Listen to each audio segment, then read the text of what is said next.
दोस्तों, जैसे कि आप सभी जानते हैं, महाराज अनिरुद्धाचार्य जी कथा सुनाने के साथ ही वृद्धाओं माताओं की आश्रम को भी संभालते हैं। लेकिन दोस्तों, आज एक लड़के ने हद पार कर दी।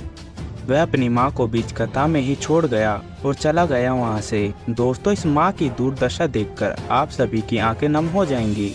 जी हाँ दोस्तों, क्या हुआ उसके बाद जानेंगे आज का हमारे इस वीडियो में, इसलिए दोस्तों आप इस वीडियो को आखिर तक जरूर देखें। दोस्तों, महान कथावाचक महाराज अनिरुद्धाचार्य जी के पंडाल के कथा के बीच एक व्यक्ति अपनी बूढ़ी माँ को लेकर आया गौरी गोपाल आश्रम में, वह भी वृद्धा आश्रम में छोड़ने के लिए। और दोस्तों, जैसे ही व्यक्ति ने महाराज अनिरुद्धाचार्य जी से कहा अपनी माँ को इस आश्रम में छोड़ने आया हूँ, तो दोस्तों महाराज जी लाखों की भीड़ और कथा को छोड़कर उस व्यक्ति से ऐसी बातें करने लगे जिसे सुनकर आप लोग भी हैरान रह जाएंगे।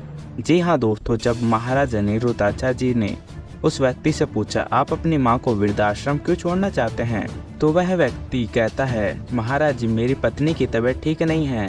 तो महाराज जी अनिरुद्धाचार्य जी कहते हैं तुम्हारी माता की भी तबीयत ठीक नहीं है। बदले में वह व्यक्ति कहता है महाराज जी मेरी पत्नी की दिमागी हालत ठीक नहीं है।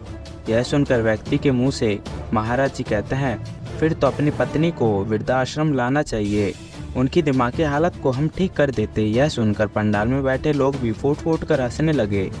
फिर महाराज अनिरुद्धाचार्य जी उस व्यक्ति को उसका पूरा बचपन याद दिलाते हैं, जिसके बाद उसकी आंखें नम हो जाती हैं और आंसू आने लगते हैं। और महाराज जी माँ बाप की सेवा का अर्थ समझाते हैं, जिसे सुनकर पंडाल में बैठे लोगों की आंखें नम हो जाती हैं। महाराज जी कहते हैं तुम्हारी एक ही तो माँ है, तुम्हें उन्होंने पाल दिया, अब तुम्हें उनको संभालना है, लेकिन तुम उन्हें संभालने की जगह वृद्धा आश्रम छोड़ने आए हो। महाराज जी इस तरह से उन्हें समझाते हैं जिससे व्यक्ति को फिर समझ आ जाता है। फिर वह कहता है महाराज जी से महाराज जी मुझे माफ़ कर दीजिए, और वह उसके बाद में अपनी माता से माफ़ी मांगता है और वह वापस अपने घर अपनी माँ को ले जाता है। वेल दोस्तों, आज के वीडियो में फिलहाल इतना ही। मिलते हैं आपसे अगली वीडियो में, जब तक के लिए धन्यवाद।